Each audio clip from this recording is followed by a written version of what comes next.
If I walked into a party and I saw people that look like this, my anxiety would automatically just go up. Why is that? Versus if I walked into a party and I saw a crowd that looked like this, my defenses would go down. So why is that though?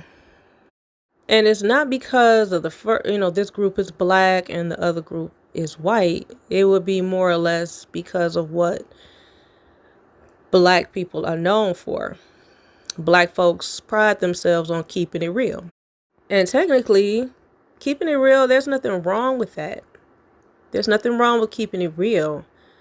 However, you keeping it real is not the reason why I would immediately feel anxious and, anxiety when I see a group like this. The real reason why I would feel anxiety is not because of racism, but it would be likely because I would fear what you would say or what this group would think about me. And it's not so much of what you think, but it's what you would say, like out loud. So it's not so much the color of the skin of this group that would make me fearful. It was more or less what this group is known for and known to do. The keeping it real part under the guise of, the bullying really under the guise of keeping it real is what I would fear. Because 9 times out of 10, if I walk into a group like this, especially being a light-skinned girl or an exotical, the first thing people would do is look me up and down, trying to price my hair and how much it costs, and look me over and price my outfit, and talk about, try to see if my jewelry was real, or talk about my hair or whatever. Just looking me up and down, sizing me up. And if what I have on seems expensive or acceptable, usually expensive, then I'm kind of okay, or like quote unquote safe for a few minutes. But then after a while, this kind of crowd would still turn hostile towards me, I think, or towards just the average person if you're not looking the way that you feel, so that this group would feel that you should look. So my point is, keeping it real would be just an excuse for certain people to come after you or come at you, is what I'm saying. I mean, it seems like in the black community, we look at each other, we size each other up, and we dislike each other off of GP, and it's for no freaking reason at all. It could just be because I don't like you because you dark skin, I don't like you because you light skin, your outfit cheap, and I just don't fucking like you. And it don't have to be based off of anything about you as far as like your character, anything that you've done. They could just look at you and just not even know you and just decide they don't like you at all, and then wait until you make eye contact with them, or you walking past them, and they'll let you know, I don't fucking like you. And they'll not only let you know that, but they'll let the whole room know it. And if they'll tell you, even it might not be nothing wrong with your hair, and they'll just tell you, well, her hair fucked up. Oh, your outfit cheap. Your jewelry not real. Girl, why you got that on with that on? Like, girl, that shit don't match. So, yeah. This is the reputation that we have created for ourselves, because that's the behavior of a lot of us. And if it doesn't apply to you, let it fly. I ain't talking to you. You keep scrolling, And if you agree or disagree, if you disagree with me and you're offended by it, then you're part of the damn problem. But it's not racism if I feel anxiety. It's because I just don't like being publicly humiliated and embarrassed at a party or even in the workplace. Say, like, if somebody in the workplace come in with bad body odor, or, let's just take bad hygiene. This group that looks like this would likely let everybody in the whole room know that this person has bad body odor, or this person's, breath stank, or they hair fucked up.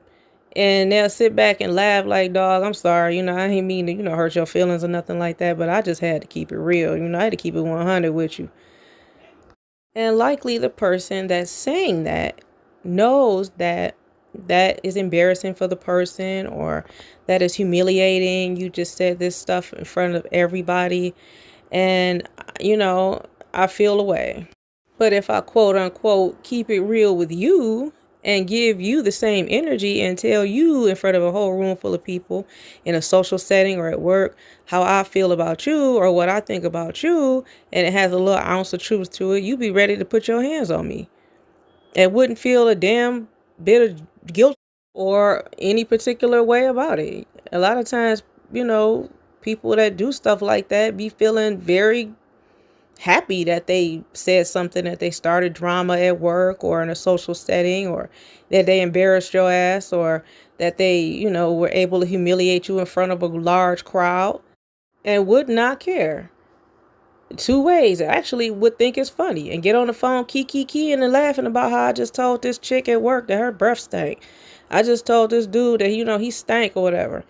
And it's so, I mean, yeah, if people fear a group that looks like this, or feel anxiety when they walk in a room and see a large group of black folks, they fear you not only because of racism, because I'm not saying racism, colorism don't exist. It absolutely exists. All the isms exist.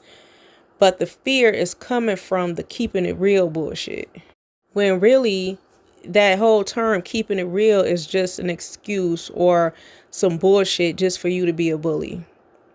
And if you are like that, you really have to look within yourself to figure out why are you like that, and what kind of stain you are putting on people that look like you, or the reputation that you are putting on everybody that looks like you,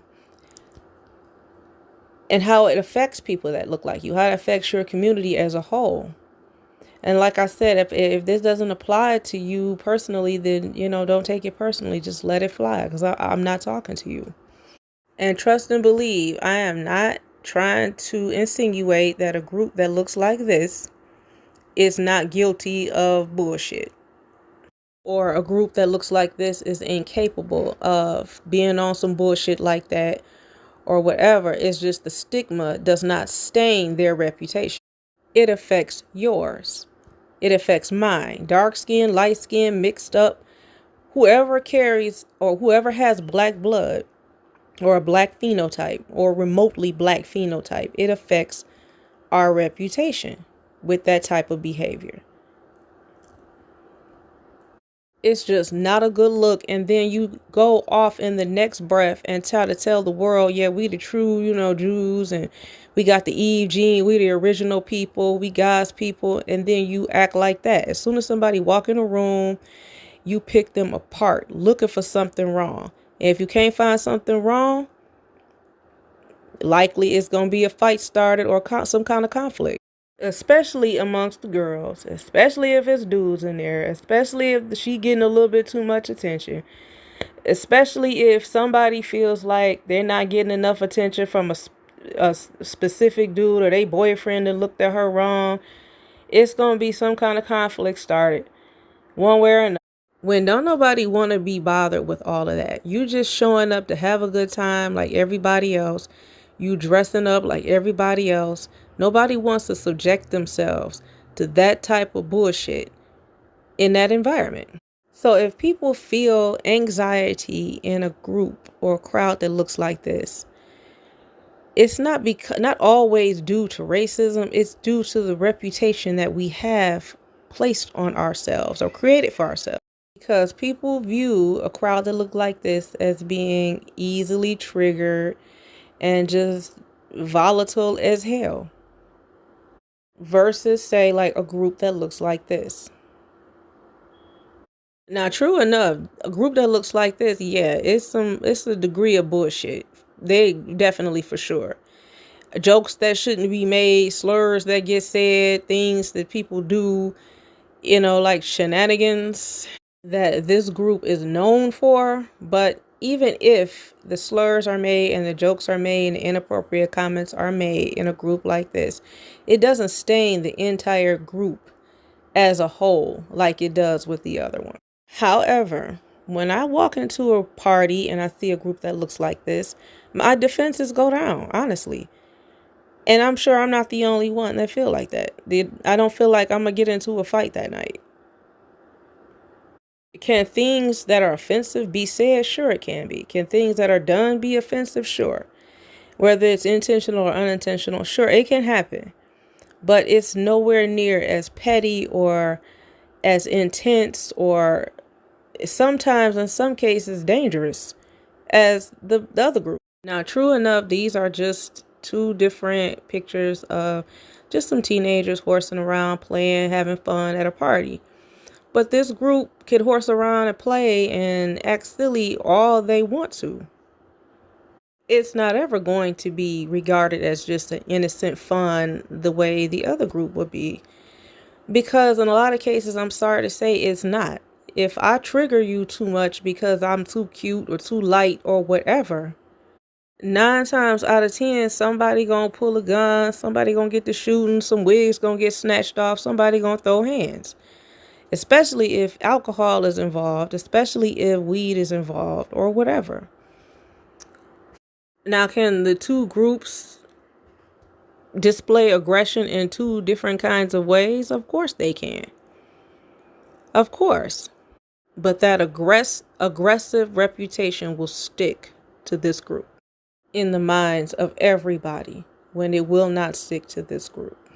How many news reports do you see on a daily basis about things went wrong at a party when this group is involved? Whether it happens more or not with us than it does with them is not the point, because I know who's in charge of the media and everything else. But the point of the matter is if the other group, the black kids, did not act like that, couldn't nobody say nothing. And you can sit there and try to blame the media and blame this person and that person or whatever, but it's time for you to take some accountability for your own behavior if you are one of the people that act like this. Because at the end of the day, nobody controls your behavior but you. Nobody controls your image but you.